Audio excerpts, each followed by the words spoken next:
Hey everybody, this is Pastor Sean over from Crosspoint Church in Weatherford, Oklahoma with your God is Awesome, the Bible is Cool vlog. Today's focal passage comes from the book of Habakkuk. Now, I love the book of Habakkuk, but not a lot of people know about it. Habakkuk is a dialogue between the prophet and God, and it kind of goes like this. Here's kind of the concept behind it all, okay? It is Habakkuk saying that Israel is doing wrong and needs to be judged. And God's saying, yes, I know. I'm going to send the Babylonians to do it. And Habakkuk says, okay, I agree we need to be judged, but God, not them. Okay? And it goes back and forth. But what I want to highlight to you is a passage in chapter 2, verses 18 and 19 that I think kind of speak to something interesting. Here's what it says. It says, of what value is an idol carved by a craftsman, or an image that teaches lies? For the one who makes it trusts in his own creation. He makes idols that cannot speak. Woe to him who says, wood, come to life, or to lifeless stone, wake up. Can it give guidance? It is covered with gold and silver. There is no breath in it. See, the Israelites, they were following after other idols.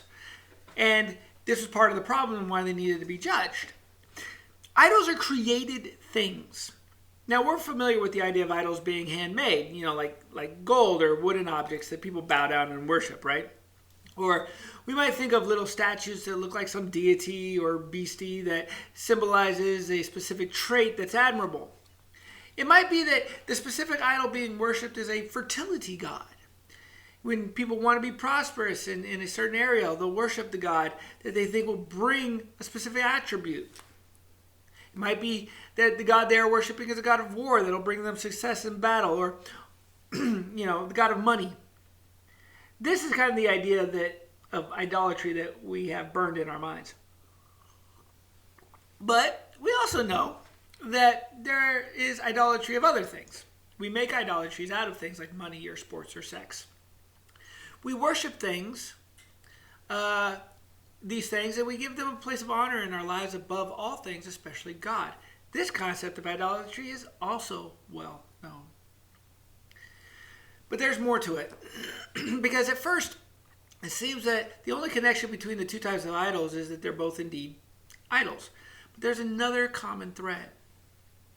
The latter mentioned idols of greed and lust, but those are also created things. We create them. We are the ones who make idols what they are.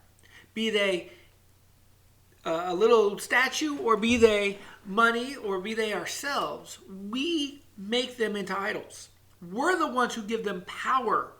We're the ones who worship them. We're the ones who give them power over us. And in this way, the idols that we have are no different than the little golden statues that people once did or even still do bow down to. So here's a thought. If you've created an idol, you have the power to destroy it. So if you were to carve out a deity out of a block of wood, you could easily take a blowtorch to it and set it on fire. However, if you've created an idol out of a hobby, for instance, you could devise a way to eliminate it from your life. Now, you may not need to get rid of it completely. Okay? Some people make idols out of their children. I'm not suggesting you go, knock them off, okay? But what you need to do is simply need to ensure that it's not occupying the number one priority of your life. So to do this, you must make a conscious effort to lessen its importance, because it might be indeed important. So you want to keep a level of importance, but you might need to lessen that importance and increase the importance of God in your life over that. If you cannot moderate a behavior, then you may need to destroy the idol completely. However, you have the power to overcome idolatry because you created it in the first place. See, that's the decision that you have to make, is whether or not to tear it down, or how to at least knock it down to the level where you're putting God back on the throne and worshiping Him as you should do.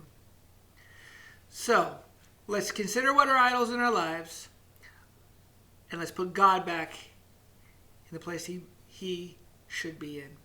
And let's do that in Jesus' name. God bless, guys. Hope to see you all on Sunday. Bye-bye.